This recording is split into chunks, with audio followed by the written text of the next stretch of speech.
Hello students, स्वागत है आप सभी का हमारे यूट्यूब चैनल पर जिसका नाम है सौरभ क्लासेस फॉर हिस्ट्री। मैं सौरभ आप सभी का अपने इस क्लास में स्वागत करता हूं। आज मैं इतिहास के चौथे प्रैक्टिस सेट को लेकर उपस्थित हुआ हूं। तो चलिए बिना समय गंवाए हम अपने इस प्रैक्टिस सेट को प्रारंभ करें। प्रैक्टिस सेट 4, इसका पहला सवाल है, इनमें से कौन सा शिलालेख लौह स्तंभ पर पाया जाता है?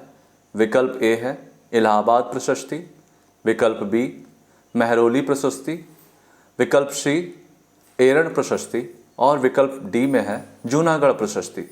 तो इस लौह स्तंभ लेख पर आप लोगों को पता होगा कि यह जो है यह मूल रूप से महरौली के लौह स्तंभ लेख में पाया जाता है। ठीक है, तो यह लौह स्तंभ महरौली प्रशस्ति में पाया जाता है, तो ये इसका आंसर होगा बी। चलिए दूसरे प्रश्न को देखते हैं। किस गुप्त सम्राट को सिक्के पर वीणा बजाते हुए दर्शाया गया है? ए है चंद्रगुप्त प्रथम, बी है चंद्रगुप्त द्वितीय, सी है समुद्रगुप्त और डी है स्कंदगुप्त। इन चारों विकल्पों में सही उत्तर होगा ऑप्शन सी समुद्रगुप्त। ठीक है, चलिए हमारा तीसरा प्रश्न देखते हैं। इनमें से कौन सी किताब कौटिल्य के अर्थशास्त्र के समरूप है? यानी कौटिल्य की अर्थशास्त्र जो कि तत्कालीन राजनीतिक व्यवस्था पर, राजनीति पर प्रेरित किताब है, उससे समरूप यानी उसी से सम्मिलित किताब कौन सी है? तो चार विकल्प दिए गए हैं। कामंदक का नीतिसार, अमर सिंह का अमरकोश, शूद्रक का मृच्छकटिकम और नारक का धर्मशास्त्र। तो ये चार पुस्तकों में आपको बताना है कि कौटिल्य की अर्थशास्त्र से कौन मिलती जुलती किताब है। तो इस प्रश्न का सही उत्तर होगा आपका ऑप्शन ए कामंदक का नीतिसार।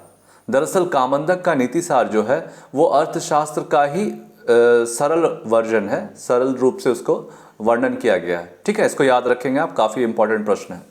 चलिए आगे चलते हैं चौथे प्रश्न में। इनमें से किस यात्री द्वारा गुप्त राजा की जानकारी मिलती है? वेइनसांग, फाहियान, इत्सिंग और वांगसी। तो प्रश्न 4 का सही उत्तर होगा इत्सिंग। इत्सिंग जो है 7वीं शताब्दी में आया था और इन्होंने गुप्तों के बारे में काफ़ी कुछ वर्णन किया है। चलिए प्रश्न 4 हो गया, अब हम अगले प्रश्न पे चलते हैं। हमारा प्रश्न संख्या 5। किस गुप्त शासक ने मौर्यकालीन, यहाँ न छूट गया है, मौर्यकालीन सुदर्शन झील को की द्वितीय बार मरम्मत कराई? Option a Samudragupta, option b Skandagupta, option c Chandragupta प्रथम और ऑप्शन डी चंद्रगुप्त द्वितीय। इन चारों विकल्प में पांचवें प्रश्न का सही उत्तर होगा ऑप्शन बी स्कंदगुप्त। स्कंदगुप्त ने सुदर्शन झील का द्वितीय बार मरम्मत करवाया। ठीक है, चलिए अगले छठे प्रश्न पर चलते हैं।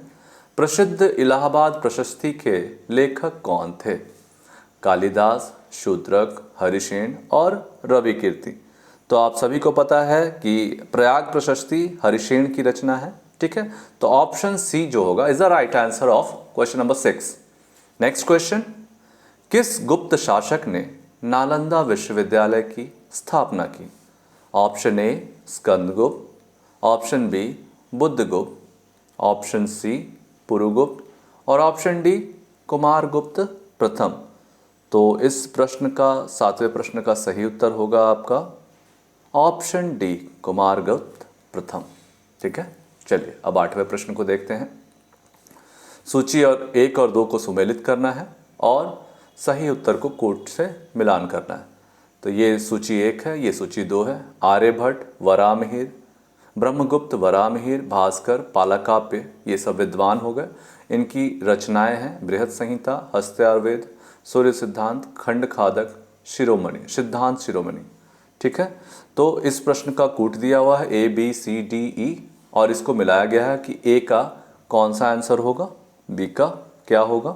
इस हिसाब से हमारे 8वें प्रश्न का सही उत्तर जो है वो है ए का, जो आर्यभट्ट है इसका आपका सही है। सूर्य सिद्धांत का प्रतिपादन आर्यभट्ट ने किया था।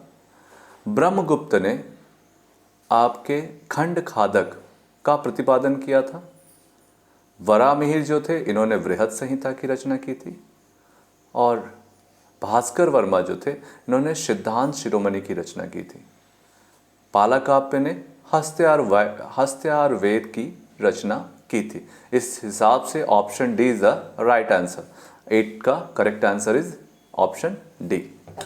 अब हम चलते हैं हमारे 9वें प्रश्न की ओर। हर्षवर्धन किस राजवंश से संबंधित है?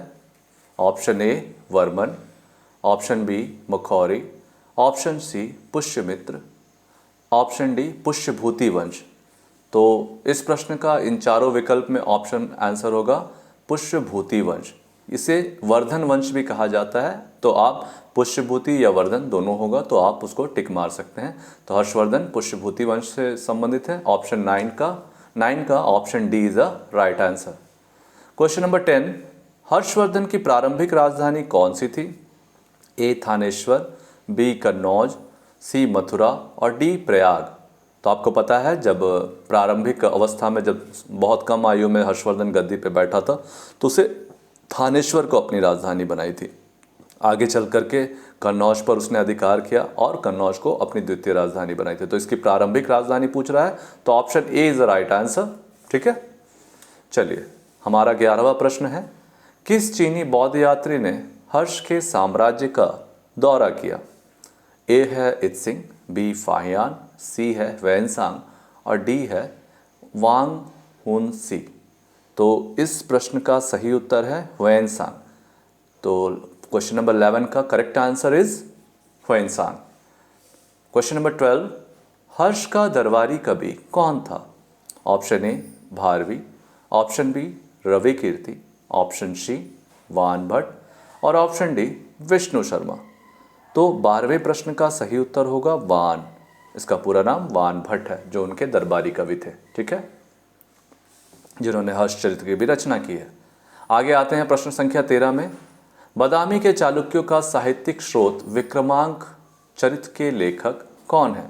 Option A Ravi Kirti, option B Mangali, option C Ban, option C D Bilhana. तो 13वें प्रश्न का सही उत्तर है विल्हन, यानी बादामी के जो चालुक्य थे उनकी जो रचना थी विक्रमांक देवचरित्र, इसके रचयिता हैं विल्हन। ठीक है, चलिए प्रश्न संख्या 13 होने के बाद हम चलते हैं हमारे नेक्स्ट क्वेश्चन की तरफ। तो हमारा 14वां प्रश्न जो है, बादामी के चालुक्य द्वारा स्थापत्य की कौन सी शैली विकसित की गई? 4 विकल्प दिए गए हैं, नागर शैली, द्रविड़ शैली, बेसर शैली और गोपुरम शैली। तो इस प्रश्न का सही उत्तर होगा ऑप्शन सी बेसर शैली। बादामी के चालुक्यों ने बेसर शैली को प्रोत्साहित किया। ठीक है, तो 14 क्वेश्चन का करेक्ट आंसर इज ऑप्शन सी।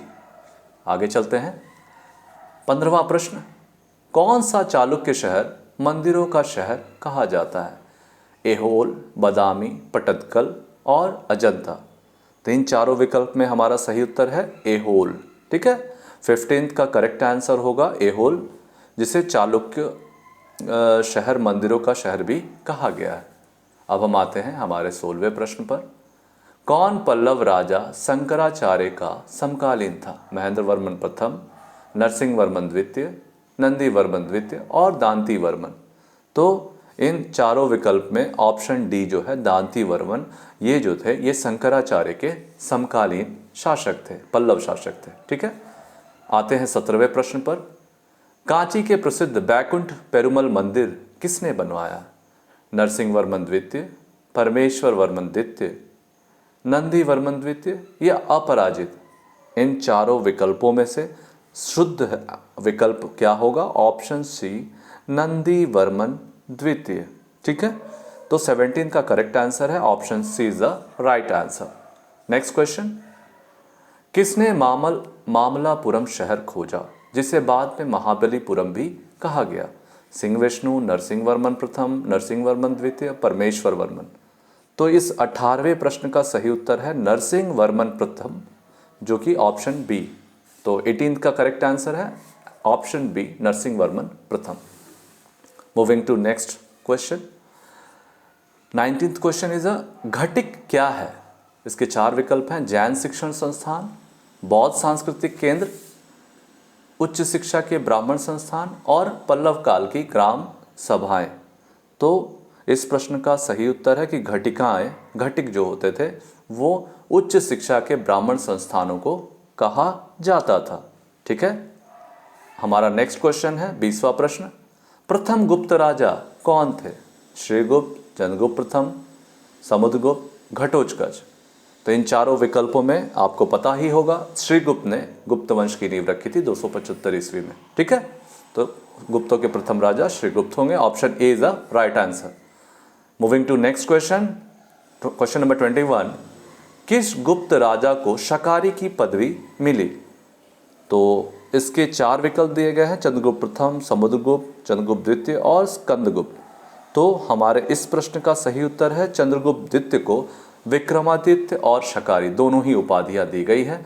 तो 21वें प्रश्न का सही उत्तर होगा आपका ऑप्शन सी, चंद्रगुप्त द्वितीय। नेक्स्ट क्वेश्चन देखें। किसने सबसे पहले भूमि अनुदान की प्रथा शुरू की थी? Option A Satavahana, option B Sunga, option C Kanva और ऑप्शन डी गुप्त। तो सबसे पहले भूमि अनुदान देने की प्रथा जो थी, ये जो ब्राह्मणों को दिया जाता था, ये सातवाहनों के द्वारा प्रारंभ किया गया था। यहीं से सामंती प्रथा का सूत्रपात माना जा सकता है। ठीक है, लेकिन ये प्रारंभिक अवस्था में थे, आगे चलकर गुप्तों के काल में यह प्रॉपर रूप में देनी जाने लगी।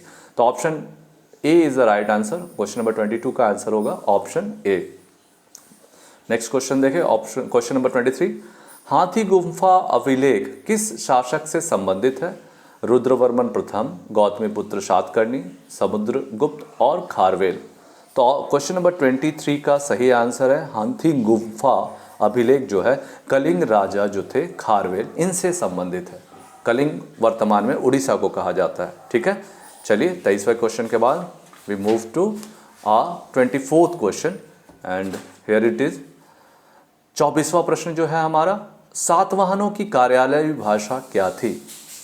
तो ये 24वां प्रश्न के 4 विकल्प हैं। ए है संस्कृत, बी है पाली, सी है प्राकृत और डी है तेलुगु। तो इन चारों विकल्प में सही उत्तर है प्राकृत, जो कि ऑप्शन सी है। तो सातवाहनों की कार्यालयीय भाषा ऑप्शन सी यानी प्राकृत है। और हमारा अंतिम इस सेट का सवाल जो है, सातवाहनों का उत्तराधिकारी राजवंश कौन सा था? 4 विकल्प दिए गए हैं, अभीर, कदम्ब, इक्ष्वाकु और वकाटक। इन चारों विकल्पों में से हमारा सही उत्तर है ऑप्शन सी, इक्ष्वाकु वंश। सातवाहनों का उत्तराधिकारी राजवंश था इक्ष्वाकु वंश। ठीक है, तो 25 का सी इज द राइट आंसर।